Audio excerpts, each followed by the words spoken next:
Hello, buddy. This is the Beef and the Deuce podcast. I am the Deuce, watching the Kansas City Chiefs currently winning and having witnessed the assassination of the Washington Commanders by Philadelphia. Beef, what's your world looking like?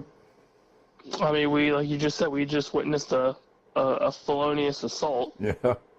Man, turnovers. Which was quite the game. Yeah. But like I was telling you, kudos to Dan Quinn and the Commanders. Yeah, rookie quarterback. The future's bright. Yep. Give him credit. Yep, but Jalen Hurts and Saquon Barkley just... So it's your favorite team in the Super Bowl? I despise the city of Philadelphia. Their cheesesteaks aren't even good. It's fake meat. God. It's just terrible. But I mean, they were going into this season. It was probably between them and Detroit, and so it happened. here we are. Yeah, It's tough. It's tough to beat a very, very good rushing attack, and if the rushing attack doesn't work, you have this freak that is A.J. Brown that is almost unguardable. Yeah. It's just impossible. Unless not when he was playing on my fantasy team. Well, yeah, you're just bad luck. I am. All these guys will play. Oh, he's on my team. Oh, Jesus.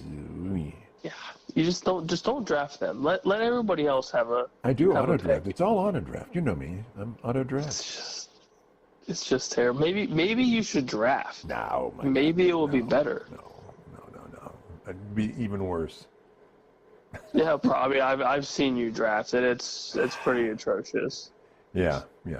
Your response is, "I'm not helping you." Go ahead. Yeah. Why would I help you? Why would I help You're the enemy. Fine. Anyway, so let's talk about some OSU football news.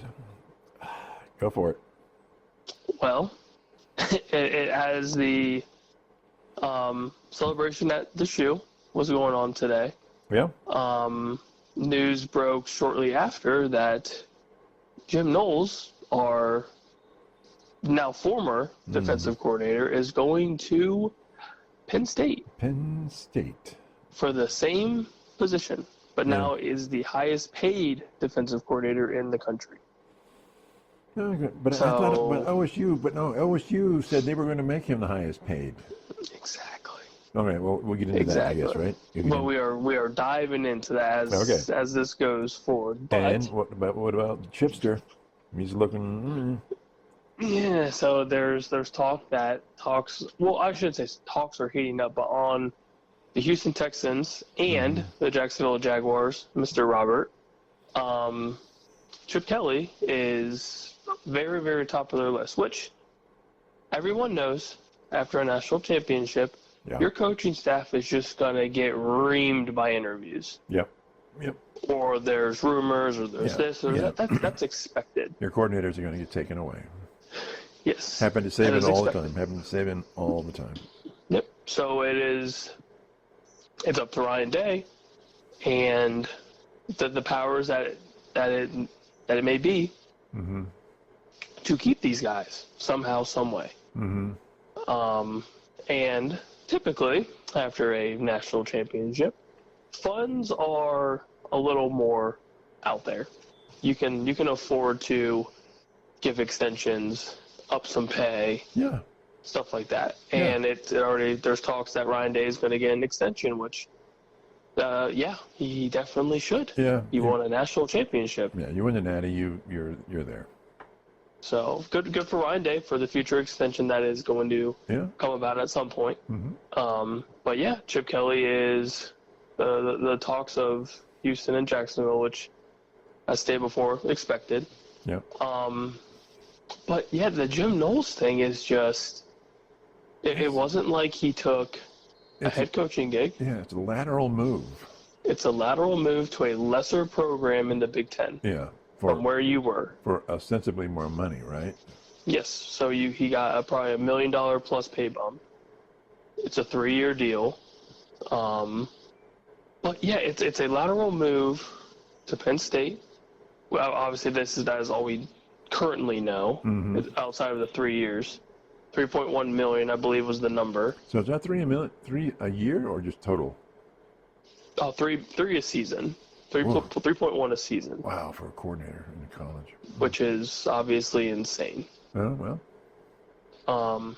But again, at the end of the day, good for you. Like, it just makes you happy. That's fine. You did what you were supposed to do here. Yeah. Granted, it took 3 seasons. But going to Penn State is yeah, but you're dirty dealing. Yeah, and it sounds like he's a Philly native, so he's going back home. Okay, well then he's Penn State, yeah. Which makes sense. But here's the breaking news for you. And if we had some music for you, I would be playing some very daunting music for you. Okay. Let me just pull it up here. Gotta go through our Twitter page. All right. So as this breaks out, obviously the rumor mills are going nuts. Crazy. And blah blah blah. So there's this and that. Yeah. But the one idea or one comment, article, whatever you want to call it, kept coming up.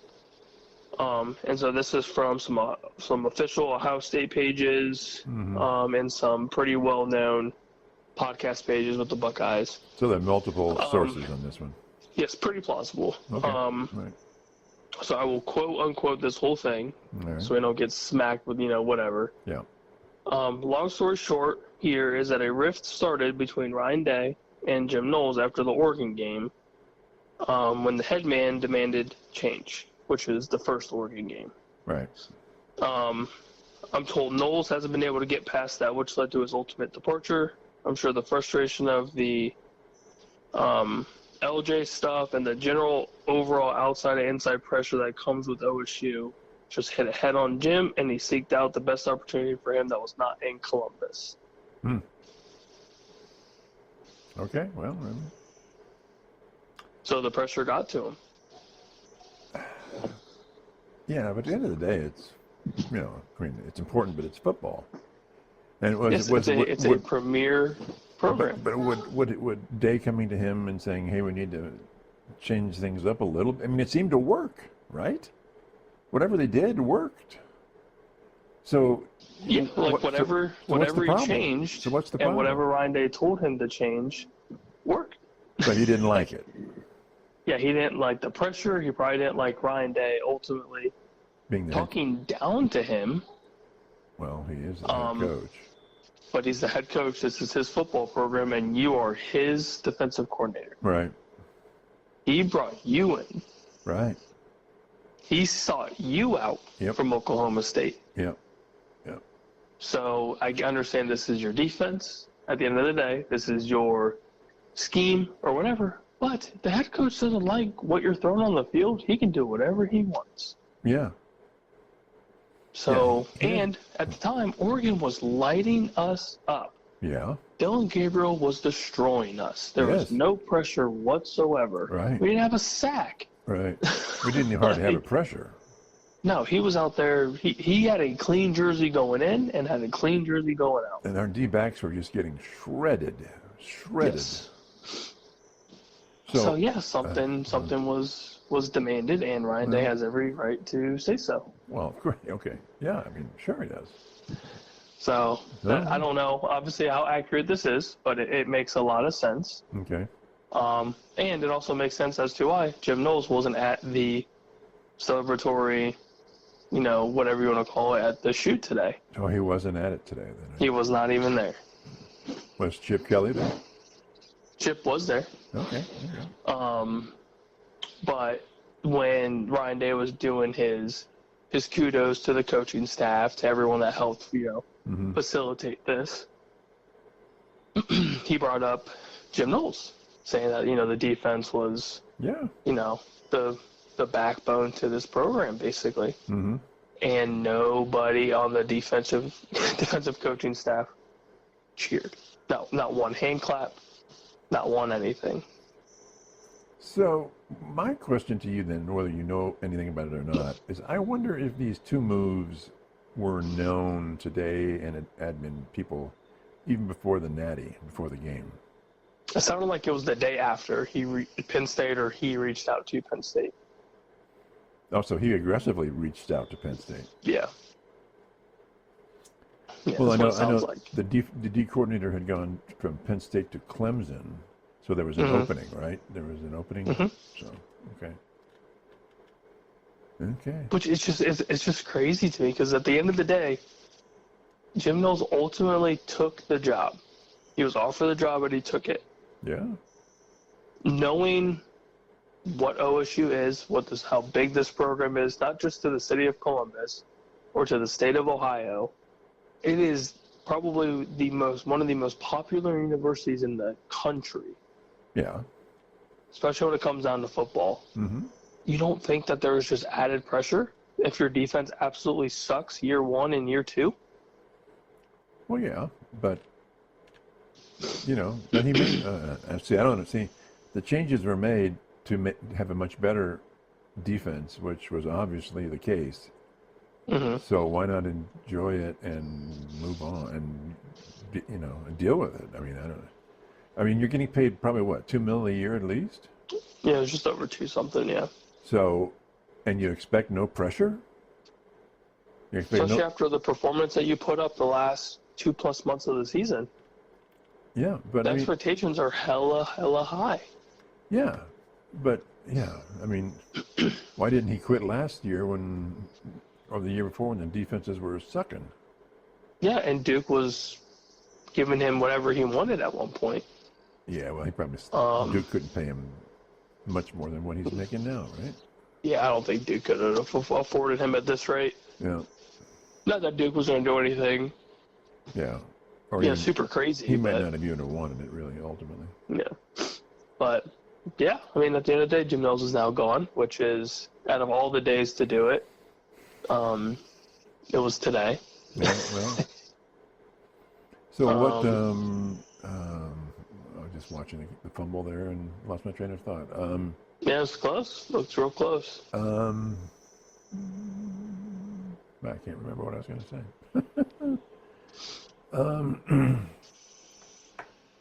So, you don't have any sense on the Kelly thing? No, I mean, it sounds like it's just rumors. But I don't also think Chip wants to I don't think he would want to go back to the pros. I mean, he kind of sort of got ran out of Philadelphia, and that was basically about it. But these are him for being an OC, not a head coach, right? Yeah, so he would just be a coordinator. But if you look at the teams, like Houston, Houston would make sense. Houston's got a pretty solid program. Mm-hmm. I would not want to go to Jacksonville. Sorry, Robert. Yeah, too bad. So sad. Would not want to go there. And, I mean, they're still in the midst of looking for a head coach. So, I mean, it's just an absolute dumpster fire down there. I thought the Jags announced a head coach. Let's find out. We were so tied up with, I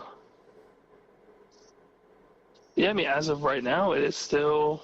Oh no, it's Liam Cohen now, the OC for the Bucks. Right. I forgot about him. Yeah, that's officially official. Yeah. So, I mean, he's probably going to be calling the plays since he did that in Tampa. Right. So it doesn't really make much sense for him to go to Jacksonville, for Chip to go to Jacksonville. Yeah. I wonder if with Chip and Ryan, they had an understanding that it would not be probably a long-term situation anyway. It was like, I want to say Chip signed like a 2 or 3 year deal. I'm not saying that like he has to fulfill it all, but I mean like long term. I mean, like 10 years or whatever. But you're not going to be. And that's the tough part. You're not going to be a good coordinator for that long at OSU if you're good. I mean, somebody's going to buy you. I mean, it's just. Yeah, and like obviously people are trying to poke at Brian Hartline.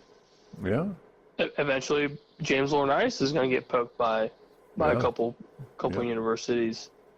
Our safeties coach, our corners coach, everybody, everyone's going to get looked at. Larry Johnson's going to get looked at. Now I heard that, or read today somewhere that Jeremiah Smith either was getting $4.5 million or was offered $4.5 million to jump to another team. Yep, he was offered $4.5 million. Cornell Tate was offered like $1 million plus.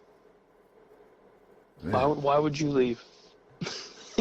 You have the best receivers coach in the country. $4.5 million, you're set for life. Or you're just going to be the number one overall pick from the Ohio State, and make a lot more. Right. Well, he has to do one more year, right? He has to go through his sophomore year, and then. Yep. So I mean, NIL is going to be crazy though, especially after winning the national championship. There's just going to be money thrown all over the place to keep these guys. Yeah. Jeremiah Smith's going to get his money for sure. Oh, Colonel Tate, he'll be fine. Yeah. Julian Sands going to get plenty of money. Mm-hmm. James Peoples going to get a ton of money. Mm-hmm. And then you've got some guys returning, like Abe Noson's returning, which could be good for him, could be very beneficial. Mm-hmm. You've got pretty key players coming back. Do you think Peoples is going to get a lot of money with his lack of playing time? I know he's. I mean, we don't really have anybody. I mean, he gave us pretty solid. Yeah. I guess we got early eyes on him. I think he'll be the number one running back next year. Does that mean he's just going to get offered tons of money by anybody else? I mean, I feel like I'm not going to say he doesn't deserve it, because he put in the time and now it's his time to shine. Mm-hmm. But with how crazy the transfer portal is, how crazy NIL is, you kind of want to keep these dudes before it gets too heated or too heavy, where money starts speaking to them a little bit more than sticking with their program. I mean, we had a ton of people leaving for the portal in the midst of the CFP run. Right. Right. So you're trying to keep these dudes as best you can, and it's the Wild West, and it's free agency, and it's money talks to these young kids. Mm-hmm. I mean, you're 18, 19 years old, and you're not getting playing time, but somebody gives you a 6-figure NIL deal, like, you're probably going to jump ship. Yeah. Yeah. So it's tough. So you're trying to keep these dudes kind of all in a line, make sure they don't jump. Yeah, that's hectic. You have to have a person that just does that, or multiple people that just do that. It's a position all on its own. Yeah. Like, just to keep these guys on track. Well, anything else? I read on some other things, some other players are leaving with Knowles. Basically, they were hired by or brought in by Knowles, so they'll probably go to Penn State, some DBs or whatever. Oh, and of course, you already know James Franklin thinks he's cracked the code, and at the end of the day, he just needs to realize that he himself sucks as a head coach. Well, that's just it. Does he think that Franklin is not going to put pressure on him to produce? I mean, Franklin's job's kind of sort of still on the line. Like, he made the Final Four of the CFP, but wasn't their defense they're strong? What course the defense? That guy, Tom, the guy coach from Indiana, left, so he did have an opening. He had to get somebody, right? Yeah. So somebody probably ponied up a ton of money and say, we want, Jim Knowles, right? Mm-hmm. Oh, yeah, their NIL or whatever it took for them to poach Jim Knowles was very adamant about getting him. But no, wait a minute. But do coaches get NIL? They have contracts. Yeah, they would do contract, but I think there's probably a way for additional funding to be given to fund the contracts. Yeah, to fund the $9+ million that they're going to have to pay this man. Okay, well, I mean, it's a free country and free enterprise, and good for him. But yeah, you're getting your money, and that's fine. But it just doesn't make a lot of sense. Yeah, but if he's a Philly guy, then I mean, Philadelphia is all about Penn State when it comes to college. There's no other college that they talk about. So I mean. It's just very strange. Yeah. It'd be different if it wasn't a lateral move. Like, if it was a head coach or something, head coaching position anywhere, like, okay, like, that makes a lot of sense. Like, cool. Yeah, a head coach. But you're just going laterally to a program that hasn't beat OSU in Michigan a long time. Yeah. I mean, they're perennial third placers, right? Yeah, and we'll see them. We'll see them in November. Yeah. And we'll see it when we see it, Mr. Jimmy. We'll talk about how Klatt says they're the number one team for the next year. Whatever. Yeah, get the hell out of here. All right. So, anything else looming on the OSU horizon here that No, as of right now, it's just the talks of Ryan Day's extension. Yeah, which is normal. Normal, you would expect that. Yeah, which is very expected. And got some guys returning throughout the week that have announced that they're coming back or leaving, which, of course, that's normal. Yeah, we kind of figured that Jack Sawyer's not coming back. JTT's gone. Lathan Ransom gone.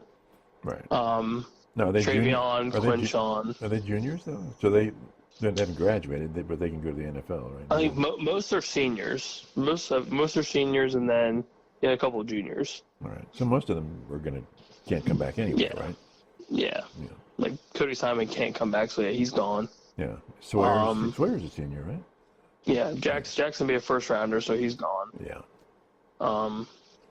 Yeah, a lot of those guys are going to get pretty first or second round. So I mean, it's going to be tough to rebuild, what you had for the national championship, but you're also bringing back key pieces that help facilitate a very high-powered offense. So it's just a matter of time. And it sucks that week one's Texas. So it's going to be a very, very stiff test. Good game, though. We're really looking forward to that one. Yes, it's going to be a phenomenal game. Yeah. And it's in the shoe. I mean, it's going to be... Oh, yeah. It's going to be wild. Yeah. It's going to be absolutely wild. I mean, people, after 2014, when Urban won the Natty, people thought, well, he's just going to roll over for the next 5 or 6 years and win Natty, and he never won another one. I mean, Tressel won in, 02 and never won another one. It's tough. It's tough to win just one. Yeah. It's tough to do what Nick Saban did. I mean, even Dabo got, 3? In like a 5-year span? In 5 years, really? Okay. 5, 6 years, something like that. Yeah. And they had the Trevor Lawrence era and then the Deshaun Watson era. Yeah. But, yeah, I mean, when he won, look at what Ryan Day had to go through. Yeah. And he's been twice and has one win, which is pretty impressive. So would this be the third trip to the champion CFP for him then? That would be second as a head coach, and then third overall, right? So only his second then? Second as a head coach. The year they almost beat Georgia. That was his first one. There's only time going? I believe so, yeah. Okay, all right. I believe so. I'll have to fact check that, but I mean, he got one within this is fifth year as a head coach. Yeah, that's not bad. 5 years, yeah. Well, that's why we love the game. Love to watch it, right? Oh yeah, you can't script this. You can't make it up. No, and we might not see another run like this. Yeah. I mean, it's truly impressive. I know we talked about it before, but I think the Alabama Saban era is done. There's two people leave. He had first round draft picks on his first and second team, so he was just stacked. And they're not going to hang around on the second team. If they're just not going to happen anymore. It's too much money. So, yeah, it's going to be hard. And then, of course, coaches. But, yeah, well, that's why we'll wait for next year or this coming year. See what happens. Yeah, so, I mean, it's looking – I shouldn't say it's looking promising, but we still have a bunch of talent on that program. So it's – So have you looked at it'll be tough, but it's doable. Have you looked at our upcoming schedule this year? Because we're playing Michigan. They're listed as Clad has hit them as top 10. Penn State. I don't know if you play Penn State this year or not, but we're playing Texas, top 5, right? Don't know if we're playing Oregon, but we should have a tough schedule. Yeah, it's not looking like it's going to be very easy. Since what you said, Texas, at Washington, home with Penn State. Okay, so there's 2, and then we're playing Michigan. If we play in the big house. Do we play Indiana again? No, we do not. Not this year. We got Illinois at Illinois. Could be a tough game. Illinois is pretty good. Could be. I bet they're a ranked team. I bet you they're a ranked team. And then we go to Purdue, which... Yeah, well... You know that story. Yeah, it's Purdue. At Wisconsin's always interesting. Yeah. We should roll over them though, but yeah, home week 1 against Texas, so you already know. Yeah. Game day is probably going to be there. Fox Big Noon is probably going to be there unless it's a night game. No, we're not playing Oregon this year again. No Oregon. We got Grambling, OU for Ohio University. Mm-hmm. Washington, Minnesota, Illinois, Wisconsin, Penn State, Purdue, UCLA, Rutgers, and the game. So we're looking at obviously Texas, Penn State, Michigan, top 10 teams, and Illinois, which I think is going to be, I bet they're top 20 at some point. I see one loss initially. I see one loss. From the whole season? Yeah. To whom? I hate to say it, but I think it's Texas. Really? It's the Arch Manning effect because we're going to have a first-year starter. I mean, Arch is too, but Arch got a little bit of playing time. But it shouldn't be Penn State. Penn State should roll over us because they have our defensive coordinator now, right? Yeah, right. Get the hell out of here with that. James Franklin can't beat anybody good.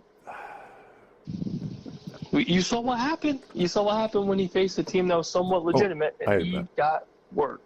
I completely agree with you, which even makes less sense even makes less sense for Knowles to do it.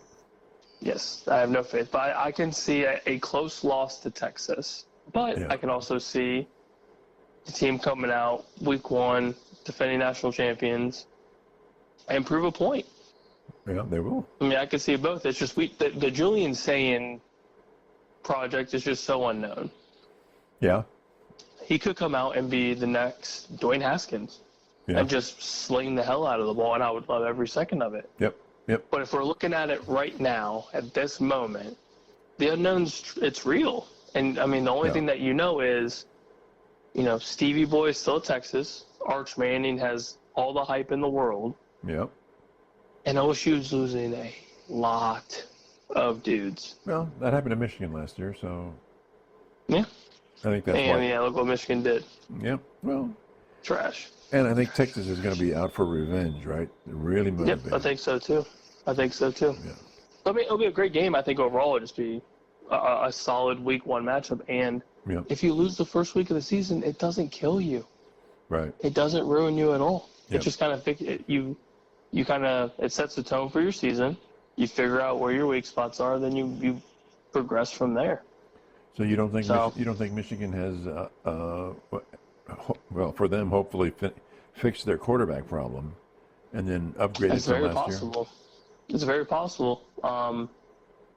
But Ryan Day doesn't. It's always such a tough game. I know, but you think Franklin can't beat Ohio State. Well, what can Day do? Yeah, it's going to be the question of the year is you've done the biggest thing that you can possibly do. Yeah. Now can you do the second biggest thing in some people's eyes, or it is still the biggest thing to do? Yeah.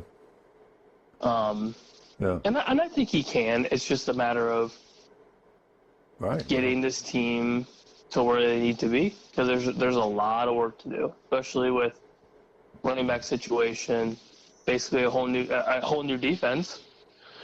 Mm-hmm. It's tough. It's gonna test his coaching ability for sure. Mm-hmm. But I think he can do it.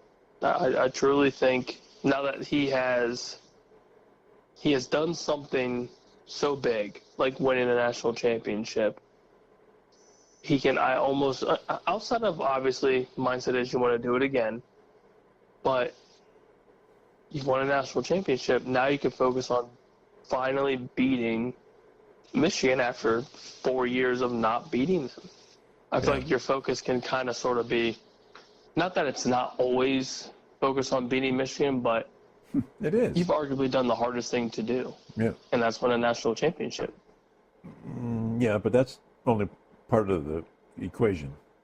And Day would tell you that. They would say it's the first thing. What's the first thing? Beat Michigan. You got to beat Michigan.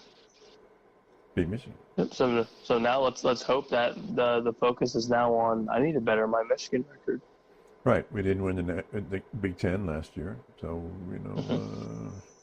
so Yep, win the Big Ten, beat Michigan. 2 or 3 were not achieved, right? Yep. You got the big boy, so obviously everyone loves the big boy, but Yeah. there's still an asterisk. Well, yeah. That's just how our fans are savages. Yep. We're all a bunch of savages, and he understands it. Okay. He embraces it. He embraced it throughout the CFP. Yep. I mean, the players did too. Like, we sucked. Then we figured it out. Right. And we did the only thing that we can do that's almost equally as good. Win a national championship. Yeah. Yeah. Yeah. Yeah. I will always remember, like he was saying in his statements, I will remember every game where I was for the CFP. Yeah. I'll never forget it. Yep. Yeah. It's one of the greatest runs in college football history. So far it has. And it's going to be there forever. Well, so it's pretty impressive. Yeah. Yeah. So, are we going to talk about Joel Klatt's top 10 going into the season way too early? Let's dive into it. All right. He has Penn State, number 1, Texas 2, OSU, Georgia, Oregon, Notre Dame, Clemson, Miami, LSU, and Michigan. So I get his logic about Penn State, but I don't know. What do you think?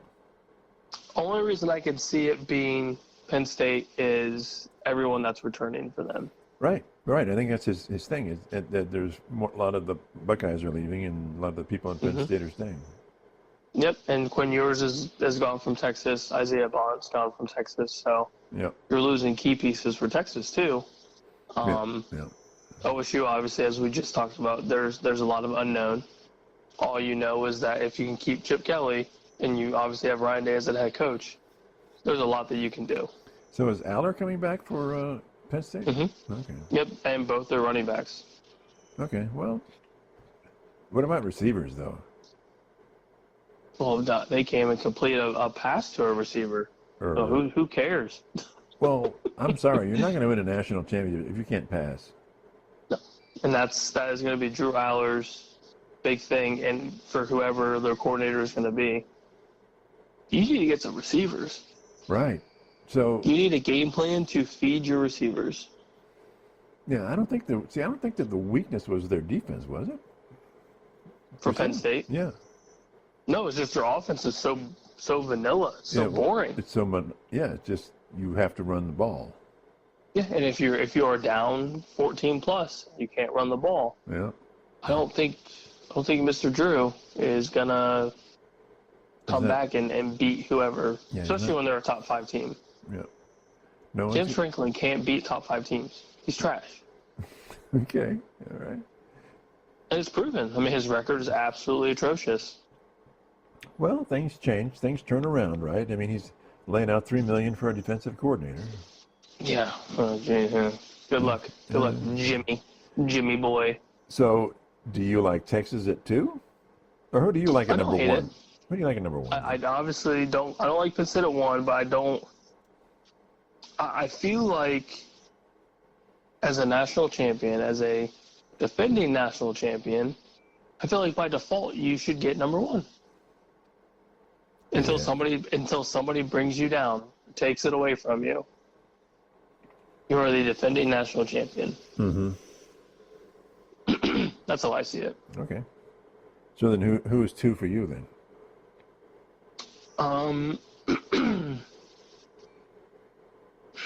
That's a tough one. Because, I mean, you could argue anybody in the top 6 could be 2.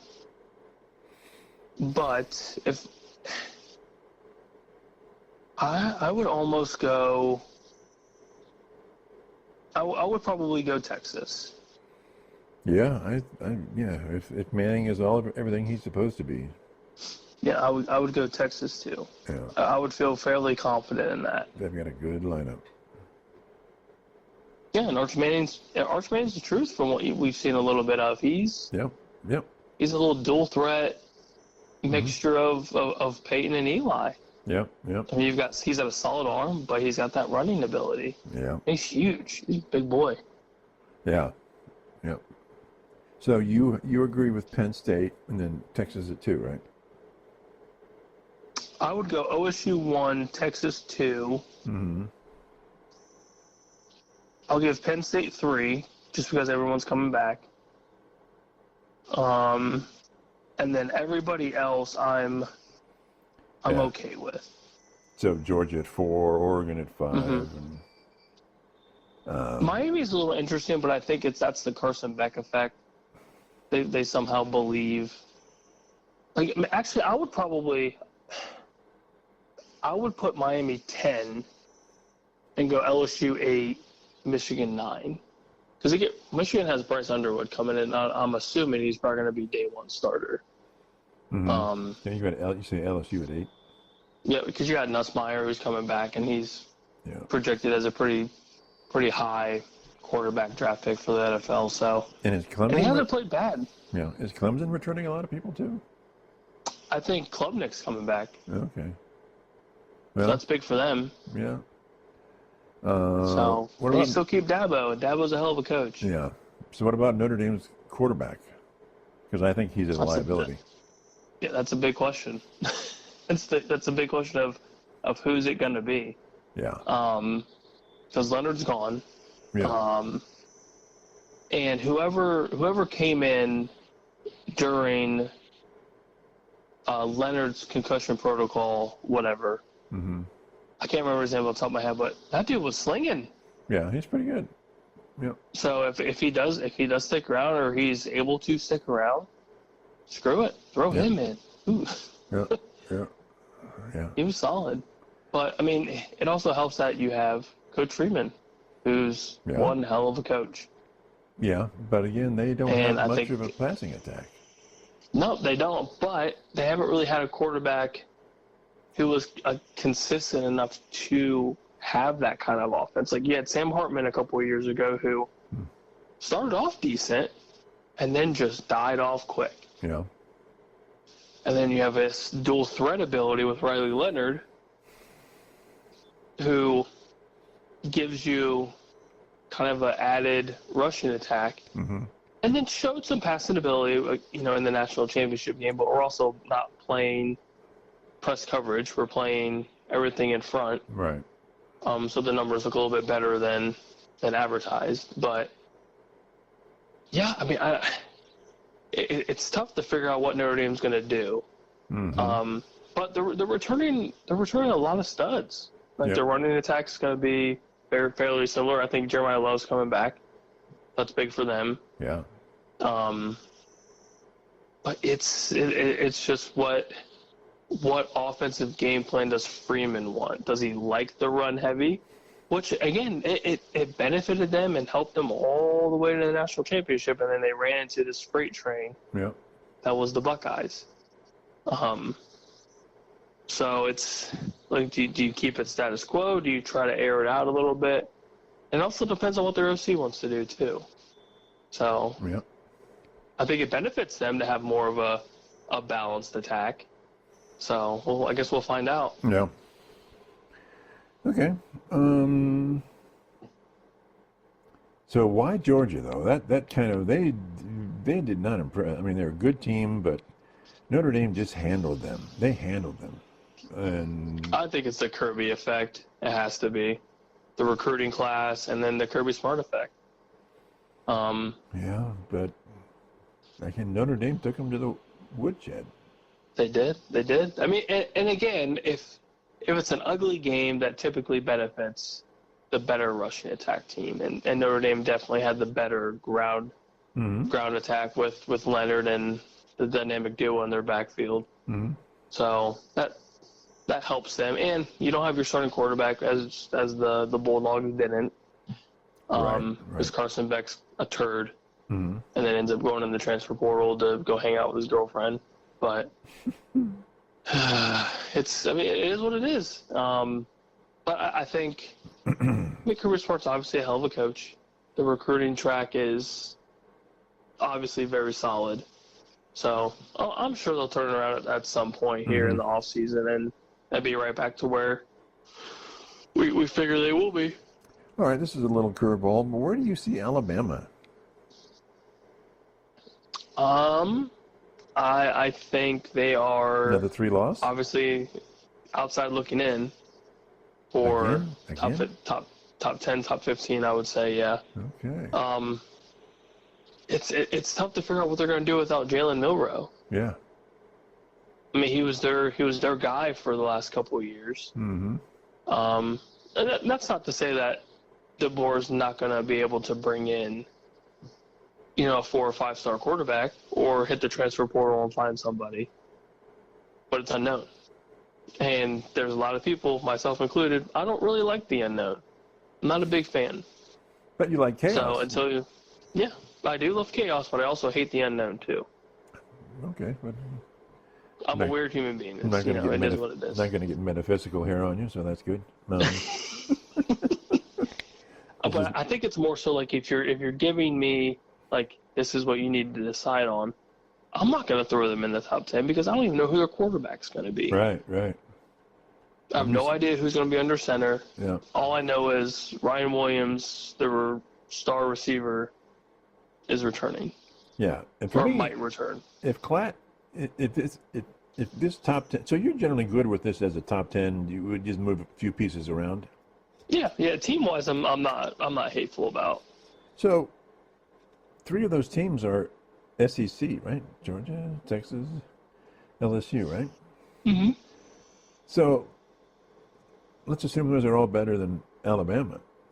Mm-hmm. Alabama's headed for another 3-loss season, right? Minimum, probably, yeah. Oh, minimum. Tuscaloosa not happy. Ooh, no, we want Saban back. Is definitely going to be in the stands. He's never coming back to the college game. No, he's chilling. He's happy. He got out right when he needed to. Yep, he's golfing every day. He's chilling on game day. Yeah, he's doing well at announcing. He's doing well. Oh, I love him. I love him on game day. I think it's great. That's a perfect spot for him. So, okay, here's my opinion, and I wonder what the consensus is with Brady as announcing, but I like him. He's different, but I like him. What's your take? You don't like him? I don't. I am so biased to Greg Olsen. Oh, I agree. I love Greg Olsen and Kev together. I thought it was perfect. Perfect, yeah. But I'm not saying he's Greg Olsen, but you can still like him. I think it's getting way better than what it was. Yeah, but you'd expect it early on to be rough. Yeah, early on it was, this dude's pitiful. Like, this is gross. Yeah. But I like the way he called the game today, and that was good. Oh, today I thought was great because he was calling out, what these pass plays were, why it is the way it is. Like, I like that. He was talking about the levels. He's talking about the levels route with Jane Daniels and Zach Ertz. I was like, oh, yeah, that's perfect. It's great. Yeah. And he even at one point he said that the problem with the Commanders is they have a subpar offensive line, but a great quarterback. Yep. So. I thought today was his best one by far. Okay. Well, I like it. He seems to be more free and doesn't care what you think what he's going to say. He's just going to say it. Mm-hmm. And that's what Tony Romo does with CBS. And he gets some crap for it, but he works well with Jim Nantz. Oh, they're and if Jim Nantz likes him, then that works. You win. Yeah, they're golden together. Yeah, golfing. Yeah, they're golden together, and they're golfing together, right? Yep, they golf together, and if Romo's doing Romo things, Jim Nantz kind of reels him back in. Yep. That is Jim Nantz's job. Yep. Yeah, I like them both. But yeah, I think Olsen is. Olsen stops here for me. I love him. Yeah. For me, it was. Then who would you have said last year? Would you have said Romo at number 2 in the NFL? If it's Olsen and then. Yeah, I'd say so. Because I refuse to say Mark Sanchez deserves to be on any primetime NFL game because he's terrible. Yeah. But yeah, like game calling wise, I would say it's Olsen, Romo 1 and 2. Yeah. So what's your take on Aikman? I like him, but he's More reserved, I guess you might say. But I would say he'll come out and nail you for something. If it wasn't for my hatred towards Joe Buck, I might like Aikman a little bit more. Okay. What's wrong with Joe Buck? He annoys the absolute hell out of me. Oh, okay. Well, that's fair. And I don't know if it's like just the arrogance or like just how he looks, but he just pisses me off when I see him on TV. Okay. Well, it's been like that for as long as I can remember. Really? Okay.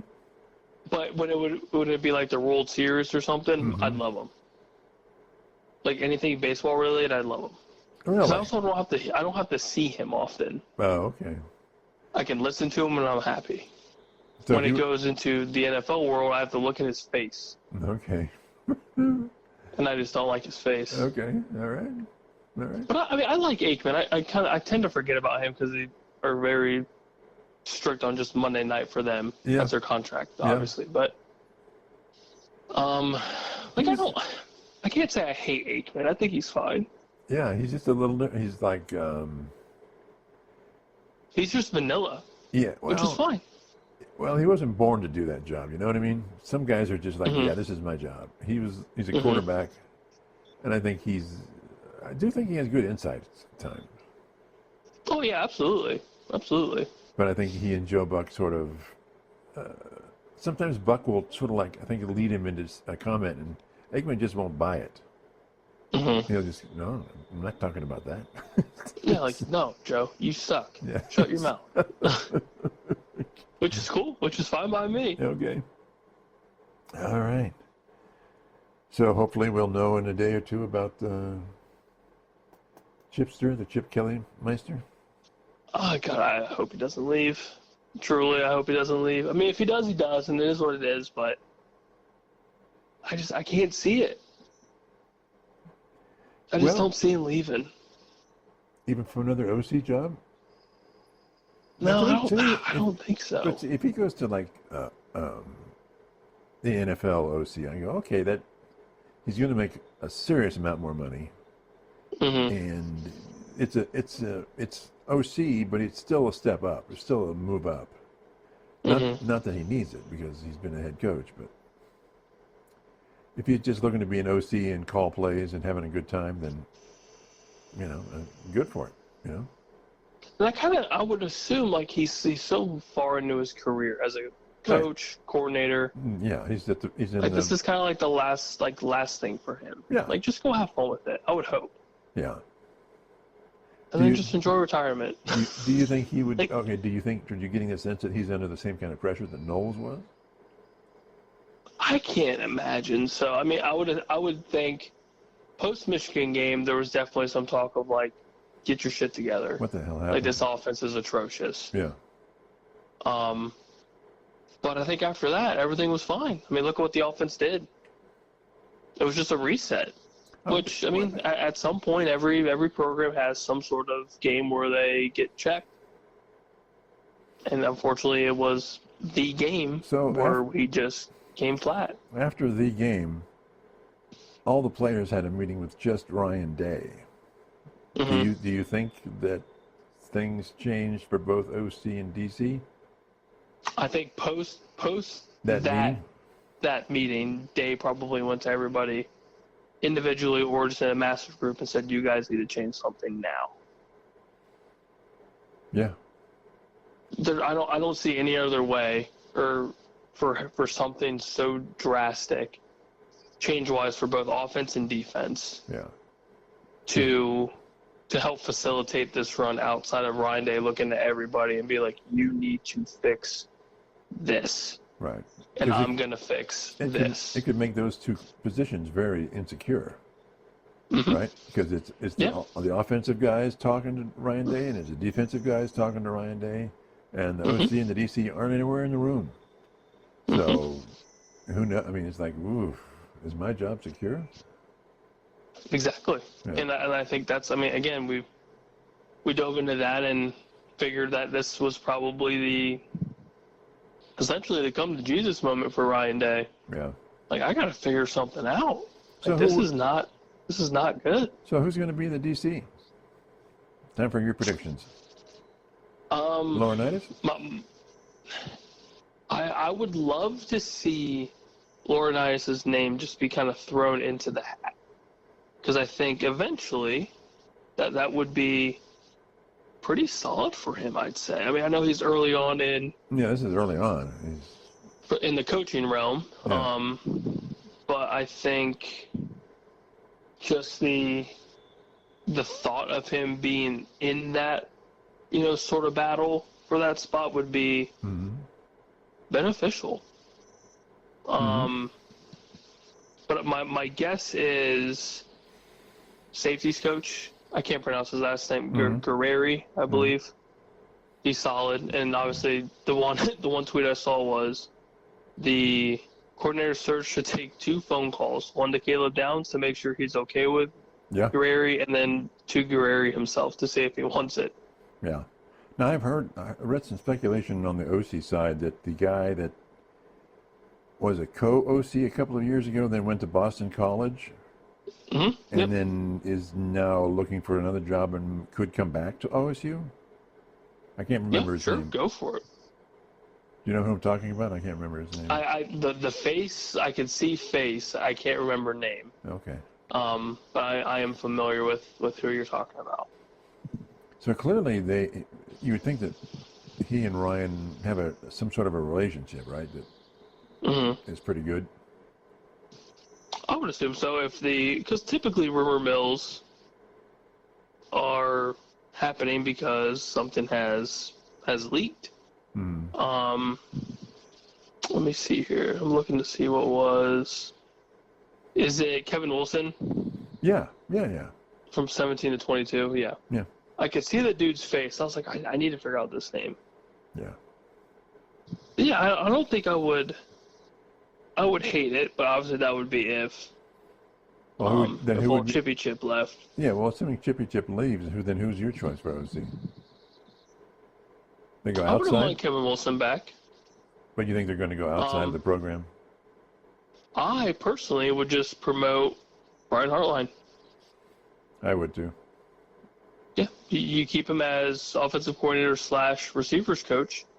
Right. He's already involved in the offense. Right.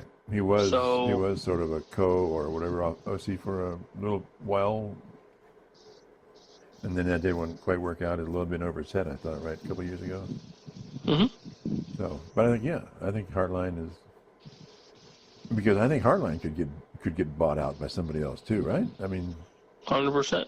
I mean, he's the wide receiver whisperer, right? Yeah, he's the dude. Yeah. Anything receiver wise, he's the dude. Yep.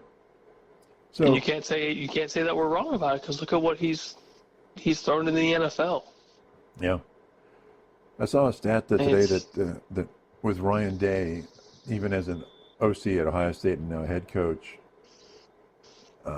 Will Howard is the first and only QB for Ohio State under Day that wasn't top 5 for the Heisman. Which is crazy. All of his other quarterbacks are in the Heisman hunt. And Howard did a pretty darn good job. I was back and looking at replay of highlights on ESPN of that Oregon game in the Rose Bowl. Man, he was on fire that day. He had probably one of the most impressive 4-game stretches. He was really, but I thought on that game he was at his best. He was leading receivers. He's actually leading receivers. I was whoa. You know me. I would say the Tennessee Oregon game, those two were kind of eye opening for, I would say, everybody. Like, oh, this guy's a dude. Like Will Howard is a dude. Yeah. Texas game obviously got a little squirrely, but he still came out on top. Texas very good team.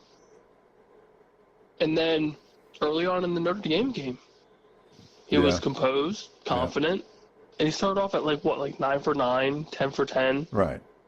In the biggest game of his life. What do you think? I'll give you that all day, man. He had a perfect QBR. But then do you think Chip's responding because in the second half, it went flat, Bill. The offense. I feel like playing with those leads is just so tough. It shouldn't be tough from the outside looking in, from like our perspective. But I feel like there's so much that could go wrong if you just keep the pedal on the gas, or if you keep the foot to the gas. Like it's. But that's how they win. That's how they. Yeah. Pedal on the gas. You would think it would just stay that way, but I don't know. Maybe it's just trying to kill the clock so Notre Dame doesn't have increased opportunity, which I can understand that if it's working. But it's like in the first half he's trying to win, in the second half he's trying not to lose. Yeah, it's tough. It's definitely tough. Yeah, I'm not a fan either. No. I am not a fan either. Okay. I think we've covered everything we need to cover right now. Boy, it's 29-29 AFC Championship game. Maybe the Bills can finally do it. We'll see. Yeah. Well, I picked the Chiefs and you picked the Bills, so. Yes. Go Josh Allen, please. Make me some money. Yeah. Okay. We'll talk to everybody soon. Bye.